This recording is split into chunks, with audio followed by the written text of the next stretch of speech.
Bienvenue dans ce vlog sur la santé d'une famille neuroatypique XXL. J'ai l'impression que chez nous, il y a 3 mondes médicaux qui se superposent en permanence. Le premier, ça va être le médical ponctuel, ce que tout le monde connaît au final. Le classique de l'angine, de la grippe, l'otite, les rhumes, les gastros. En avril, on a eu 3 enfants qui ont eu la varicelle. Évidemment pas en même temps, donc comme ça tout le mois d'avril a été couvert. Voilà. Après, à Marseille, quand on habitait là-bas, donc il y a plus de 7 ans, les 3 grands étaient petits. Et ils ont vraiment enchaîné tout ce qui est bronchite, bronchiolite, angine. On avait comme un abonnement chez le pédiatre. Je me rappelle un jour, je lui ai carrément amené un bouquet de fleurs parce qu'elle était trop sympa de nous mettre entre 2 patients à chaque fois. Voilà. Et après des choses un peu moins courantes, mais comme l'orgelet à l'œil, on en a eu quelques-uns. Tout ce qui est mycose, tout ce qui est aussi verrue plantaire à faire retirer chez le podologue. Alors un truc très difficile à prononcer, gingivitis stomatite herpétique. Je ne sais pas si vous connaissez, mais c'est donc les boutons autour de la bouche, dans la bouche, sur la langue, partout, avec fièvre. Voilà, et puis donc les maladies du quotidien que tout le monde connaît, ça tourne entre 7 personnes. Donc en gros, il y a toujours un petit truc pour quelqu'un. En gros, c'est un peu ça. Après, nous avons aussi donc tout le monde de la neuroatypie, du fait qu'on est 4 personnes sur 7 pour le moment diagnostiquées neurodivergents. Donc, il y a les bilans neuropsychologiques et les diagnostics qu'on a dû établir. Donc, il a fallu trouver les bons professionnels. J'ai préféré le faire dans le libéral parce que c'est beaucoup plus rapide, mais c'est beaucoup plus coûteux. Voilà, les rendez-vous, il y en a beaucoup. On ne fait pas en un rendez-vous, le diagnostic, bien entendu. Et puis après, on a tous les suivis psychologiques mensuels. 2 de nos enfants ont fait des groupes d'habilité sociale. Apprendre à évoluer en société, en fait, c'est quand on est neuroatypique, c'est pas inné, en fait. C'est pas du tout inné et il y a des codes sociaux qu'on a vraiment du mal à apprendre. On a aussi eu de la remédiation cognitive pour certains de nos enfants. Et donc voilà, forcément, beaucoup de rendez-vous, beaucoup d'administratifs à gérer autour de tout ça, des démarches à entreprendre. C'est beaucoup d'énergie mentale. Il y a aussi le médical structurel du quotidien familial, c'est-à-dire le suivi du corps tout au long de la vie. Donc le corps d'un enfant qui grandit. Ce médical structurel, c'est aussi le vieillissement du corps. Comme mon mari qui met des lunettes depuis quelques semaines parce que voilà quoi, la vie passe. Le bilan annuel chez le médecin, mais aussi chez le dentiste. Il y en a qui ont des caries, mais qui n'ont pas la douleur de la carie. Donc heureusement que j'ai été voir pour le bilan. Et en juillet, j'ai du coup 3 rendez-vous, 3 enfants qui ont besoin de retourner chez le dentiste pour des choses à faire. Voilà. Et on a aussi donc les bilans annuels pour l'ophtalmo. Il y a de la myopie dans la famille, donc forcément, il faut quand même vérifier. Un de nos enfants a de la myopie. Vu la croissance, j'en parlais il y a 2 jours avec une amie, un rendez-vous par an chez l'ostéo pour aider les enfants dans leurs articulations, à grandir, quoi. Et puis, l'orthodontie. Alors ça, c'est moins drôle, mais voilà, quand on est parent, vous connaissez. Pour d'éventuels appareils dentaires, donc en juillet, les 3 grands ont un rendez-vous et on verra si un appareil est utile ou pas. J'espère que non, parce que tous les parents me disent il faut vendre un rein pour équiper nos enfants. Voilà. Après, voilà, donc les douleurs de croissance, tous les enfants les ont plus ou moins fort, ok. Mais mon grand, il a développé la maladie de Sévère. On a vu un médecin du sport il y a 2 ans pour ça. Donc il y a 2 ans, mon grand faisait du rugby et du foot. Donc il avait 4 fois du sport dans la semaine. Et ça lui convenait parce qu'il est hyper actif. Mais voilà, son corps en pleine croissance, à un moment donné, il s'est arrêté. Donc grosse douleur au niveau du genou et au niveau du talon, surtout un pied qu'il ne pouvait pas poser par terre. Donc il marchait sur la pointe des pieds pendant plusieurs jours, arrêt de sport, plein de choses, voilà. Après des bains chauds, des massages et faire ce qu'il faut, quoi. Et on a été voir la podologue pour lui faire faire une paire d'orthèses plantaires. Donc ce sont des semelles spécialisées pour l'aider à bien positionner son pied et ça a fortement réduit ses douleurs de croissance. D'autant qu'il a eu, je ne sais pas si vous connaissez, un os accessoire. Et des trucs comme ça, je me dis, on n'en a pas assez, il faut s'inventer des trucs maintenant. Alors un os accessoire, c'est un os qui n'a rien à faire là, mais qui a poussé. Donc c'est complètement bénin, il n'y a aucun problème avec ça. Voilà, le médecin a rigolé quand elle a vu la radio et elle a dit, bah écoute, voilà quoi, tu t'es équipé d'un nouvel os. Au niveau du pied gauche, je crois.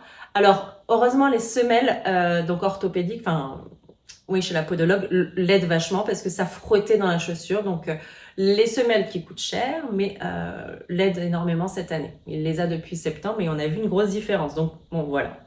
Voilà, et puis dans le suivi continuel du corps, bon, bah, y a eu des hospitalisations aussi. 4 enfants sur 5 ont été hospitalisés. Des choses pas graves comme le mois dernier. Donc, en plus de la varicelle pour 3 enfants, un 4e a eu l'opération des amygdales, 2 semaines d'arrêt à la maison pour récupération, etc. Voilà, c'est des petites choses, c'est pas grand-chose, ok, c'est le quotidien que vous connaissez très bien, hein, toutes les familles qui ont des enfants connaissent ça.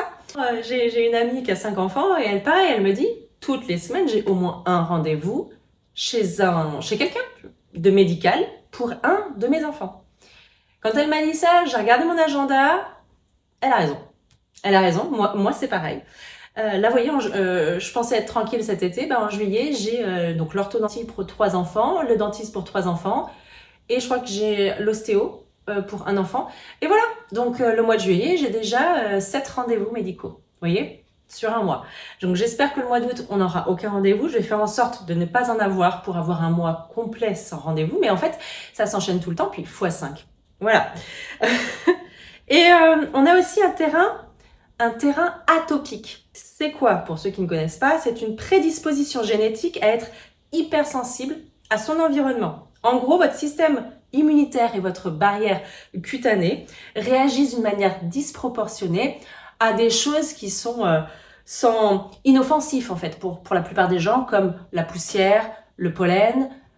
Voilà, plein de gens n'y réagissent pas, mais certains vont y réagir très fortement et de manière disproportionnée. Ça s'appelle avoir un terrain atopique, c'est génétique, bien sûr. Et donc la triade atopique, ça se manifeste la peau, le nez, les yeux, ça va ensemble, et les poumons. Donc la peau, l'eczéma. Donc nous, on a un enfant qui fait de l'eczéma, il a un suivi dermatologique, hein, un énième suivi. Et il a eu un eczéma très violent au niveau des pieds, ça faisait des crevasses, ça saignait, c'était assez impressionnant. Jusqu'à boiter à un moment donné par douleur. Elle m'a dit que ça passera au niveau de l'adolescence. Là, je trouve il y a comme une alcalmie. J'espère vraiment qu'on est sur la bonne voie. Donc, dans le nez et les yeux, forcément, c'est le rhume des foins que beaucoup de gens connaissent. La rhinite allergique. Chez nous, 6 personnes sur 7 sont concernées pendant à peu près 4 mois de l'année. Donc, traitement pour tout le monde. Ça déclenche forcément de l'asthme, donc les poumons. 3 personnes chez nous font de l'asthme d'effort au niveau du sport ou de l'asthme tout court avec les pollens ou autre. Voilà, donc traitement de fond, 6 mois de l'année pour ces 3 personnes-là chez nous. En fait, c'est plein de petites choses, mais on rajoute, comme je dis, ça superpose. Et c'est un monde complexe. Hein. Donc, dans une famille de 5 enfants, ça se multiplie très vite. Et on peut se dire, bon, bah oui, c'est des rendez-vous comme tout le monde, on a des rendez-vous. Oui. Mais il faut penser aussi à tout ce qu'il y a autour. Hein, parce que ceux qui connaissent ça, il y a la logistique cognitive. Ok, prendre un rendez-vous, les trajets, les papiers à gérer, les suivis de remboursement, les adaptations du quotidien aussi, il faut y penser. C'est pas juste je vais au rendez-vous. Je vais au rendez-vous, après j'ai soit la pharmacie, médicaments, puis suivi à la maison pendant plusieurs jours, soit d'ailleurs les traitements de fond pendant 6 mois. Faut pas oublier le renouvellement de l'ordonnance. Faut pas oublier 3 mois après, oh purée, j'en ai plus. Faut réapprovisionner. Enfin, vous voyez, toute cette gymnastique-là, ça demande vraiment. Je pense que beaucoup de familles vivent une charge médicale invisible dont on parle très peu. Donc, je trouvais important de le partager et de vous dire, je vous rejoins sur ce sujet. Pour ceux qui connaissent ça, vous n'êtes pas seul dans ce marathon médical. Alors, ensuite, gérer la maladie des autres en tant que maman neuroatypique. En fait, il y a d'autres problèmes qui s'y rajoutent. Un enfant est malade, oui, il y a une inquiétude émotionnelle pour tous les parents, mais il y a quand même une surcharge neurologique, sensorielle, cognitive. Si on parle du sensoriel, moi, parce que chaque profil neurodivergent est différent, mais chez moi, il y a de l'hypersensorialité et de l'hypersensibilité. Donc, la toux répétée d'un enfant, les gémissements, les pleurs, c'est pas de leur faute. Moi, je les aime, ça me fait de la peine de les voir dans cet état-là. Cependant, c'est invivable pour moi. C'est très compliqué. Au niveau sensoriel, mon cerveau, il va capter énormément d'informations en même temps. Ok, donc, je l'avais expliqué dans les vlogs précédents. Mon cerveau ne trie pas comme les neurotypiques qui, voilà, il y a une gestion qui est automatique qui se fait, moi non. Et du coup, par exemple, la salle d'attente chez le médecin. La salle d'attente chez le médecin, on en parle? Alors, y a du bruit. Par exemple, un enfant malade qui pleure, c'est pas de sa faute, hein, encore une fois. Ça me fait de la peine et en même temps, je ressens un profond agacement parce que sensoriellement, ça me surcharge. Et en fait, il y a des salles d'attente, bon, t'attends 2 minutes et il n'y a personne. Très bien. Les salles d'attente où t'attends longtemps, où il y a beaucoup de monde, moi j'ai l'impression d'être enfermée dans une boîte avec des étrangers, avec des odeurs, avec du bruit, du mouvement et différentes informations sensorielles que mon corps capte. Souvent, la salle va être blanche, va être froide, ou, vous voyez, ça, c'est vraiment compliqué pour moi à gérer. Et on parle aussi du fait de tenir des enfants hyperactifs dans une salle d'attente toute petite. Alors, ça me rappelle, il y a 2 semaines, hein, c'est ça, 2-3 semaines, chez le dentiste. Il avait du retard, j'étais avec mes 3 grands. Ça a été très compliqué. Je vous mets une vidéo, juste pour qu'on rigole ensemble, parce qu'il faut rigoler de temps en temps.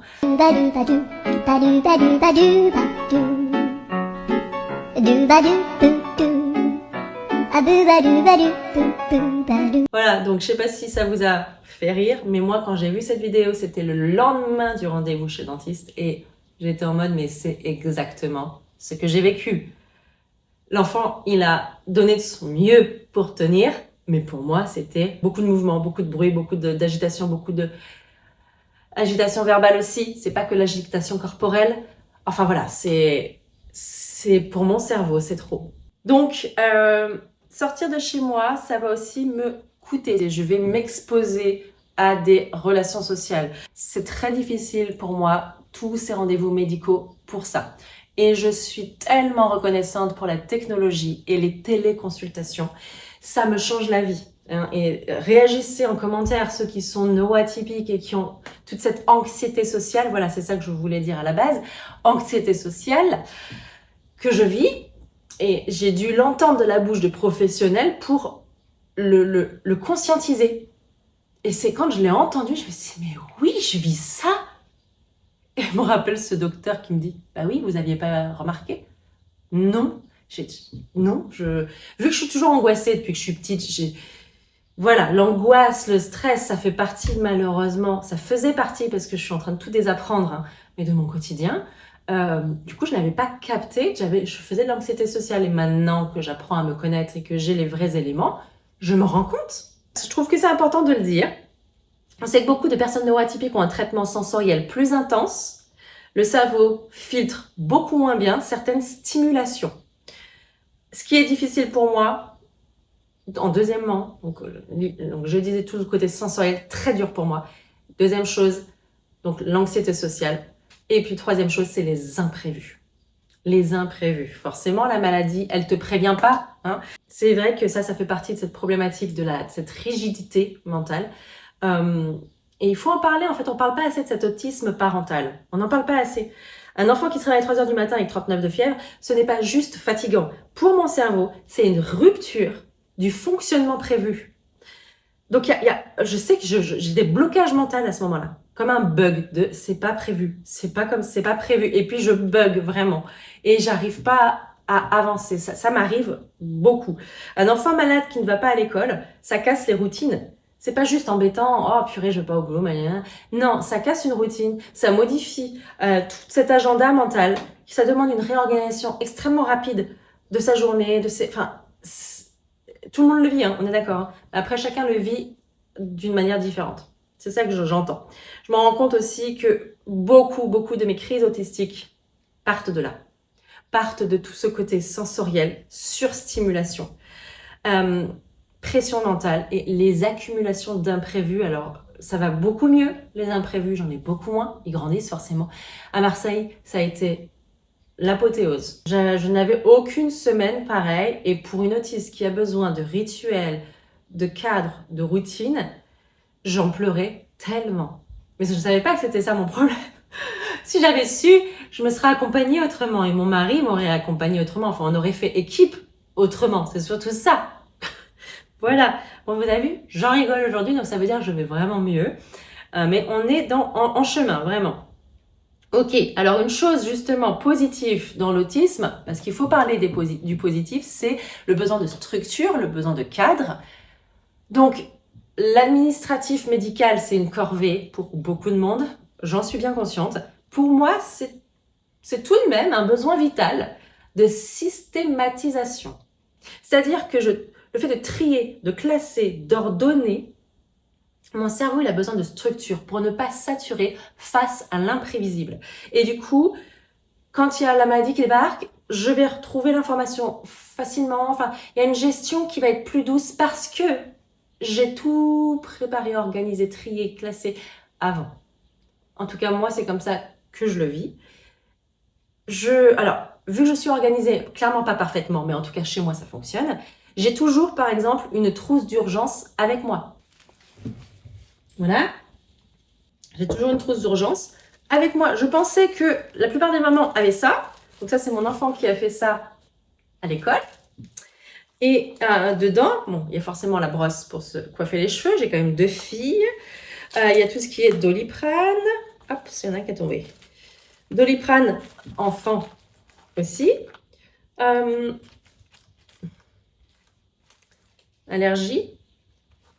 Allergie des yeux. Alors ça, mes enfants, mon Dieu, ils en font, voilà. Il faut toujours avoir ça.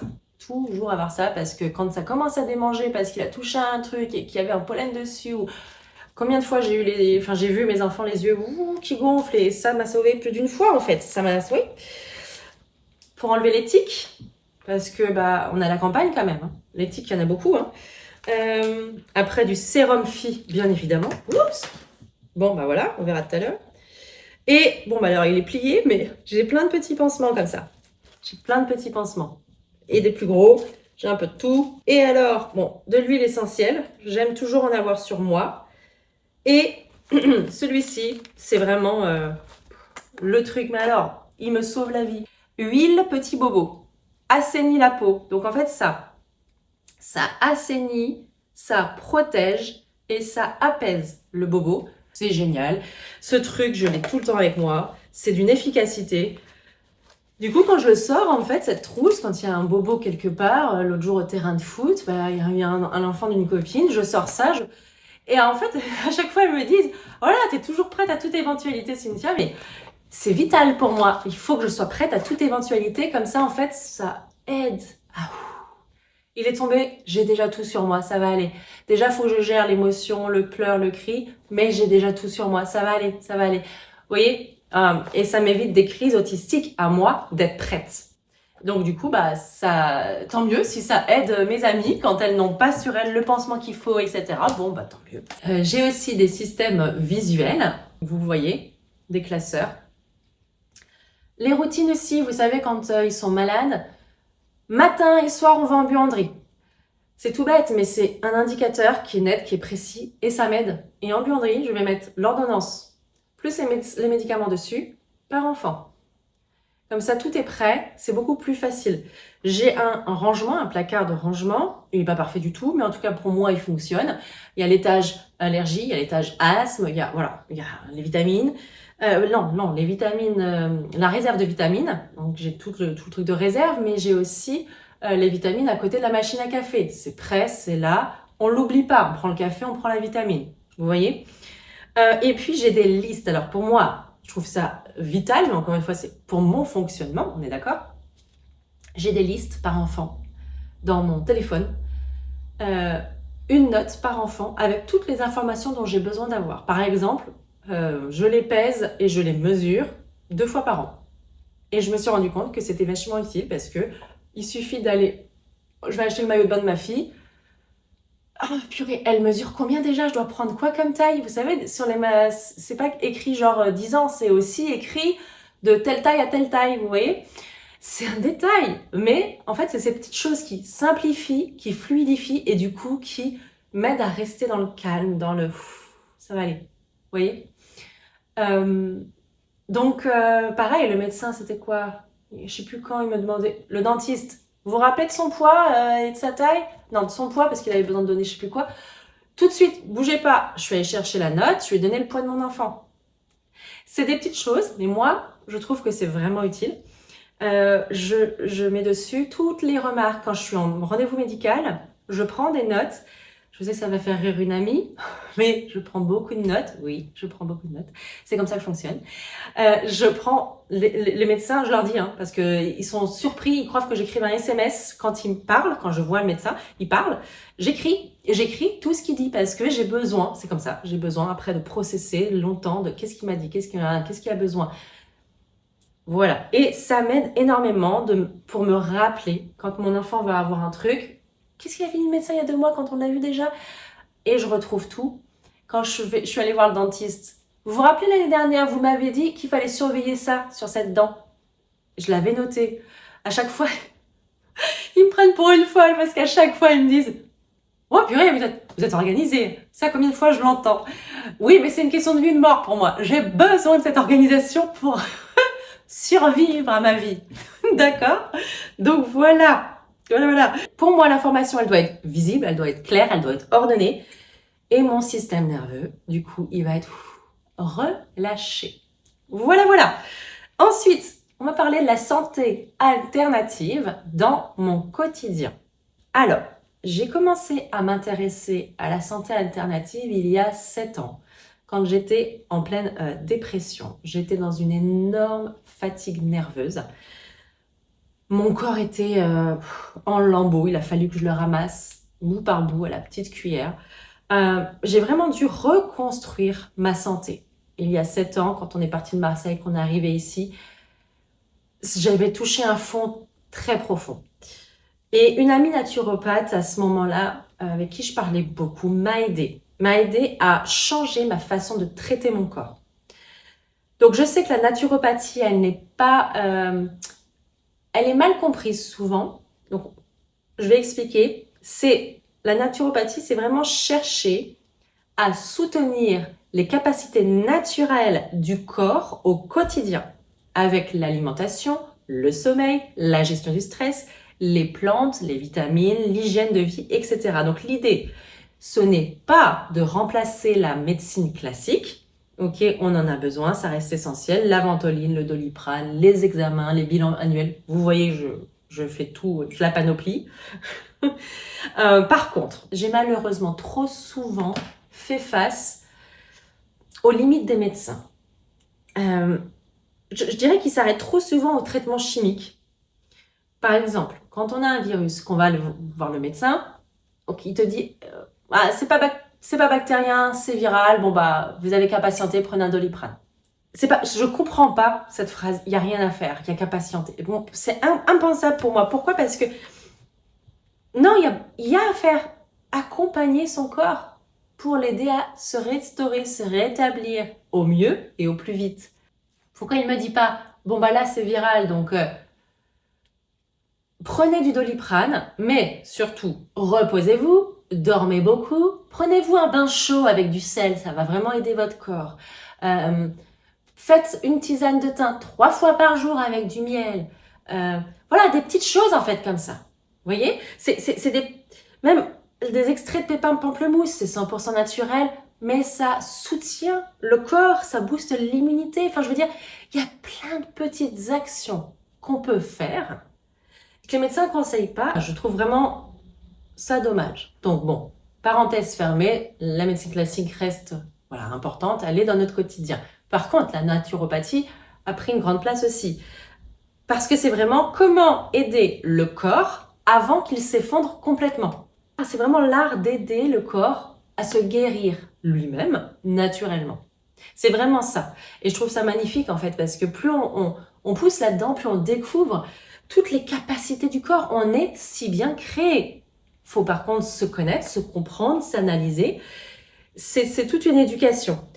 Avant, j'attendais souvent d'aller mal pour agir. Aujourd'hui, j'essaye vraiment d'accompagner mon corps et nos corps à tous les 7 au quotidien. Petit à petit, j'ai commencé à apprendre donc tout ce qui est stress chronique, inflammation, récupération nerveuse, tout ce qui est carence, digestion, le sommeil, le système immunitaire, et j'ai pas fini d'apprendre. Je veux dire, c'est un apprentissage à vie.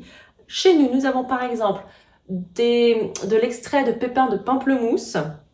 C'est souvent utilisé donc pour soutenir l'organisme pendant des périodes hivernales.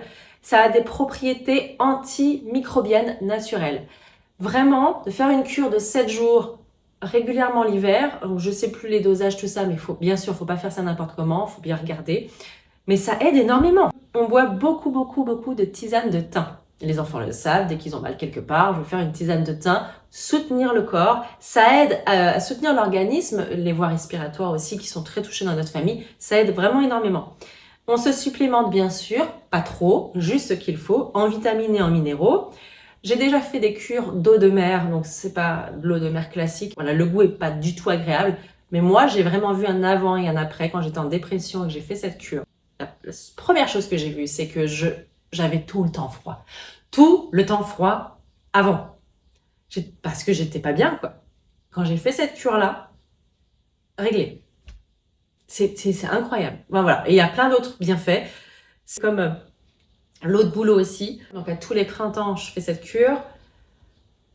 Là, ce printemps-là, c'était quoi? Oui, les réveils nocturnes. J'en ai plus eu. Je sais pas pourquoi, j'avais... en fait, c'est le foie, hein. 3-4 heures du matin, je crois que c'est ça, qui se réveille, qui se remet à fonctionner, que l'organisme se relance. À chaque fois, réveil nocturne. Quand j'ai fait cette cure, ça a détoxifié, ça a aidé mon corps, hein, et puis ça régénère, ça reminéralise. Plus de réveils nocturnes et plus de douleur au ventre aussi. Voilà, donc il y a des petits détails comme ça, mais mis bout à bout, quand on prend soin de soi comme ça, en fait, notre corps, on le soutient. On prend aussi beaucoup de produits de chez Onaterra. J'aime énormément leur concept. C'est vraiment d'accompagner le corps de façon naturelle, de le soutenir. C'est français, ils sont engagés, ils sont éthiques. Enfin, vous pouvez aller voir. Ils sont top au niveau rapport qualité-prix et au niveau vraiment naturel. C'est enlever la chimie et utiliser le pouvoir de la nature pour son corps. On a beaucoup d'orties dans les champs autour de nous, enfin c'est la campagne, des soupes d'orties ou de la poudre d'ortie, j'en ai déjà fait aussi, puis après je saupoudre dans des plats, c'est hyper riche, vraiment.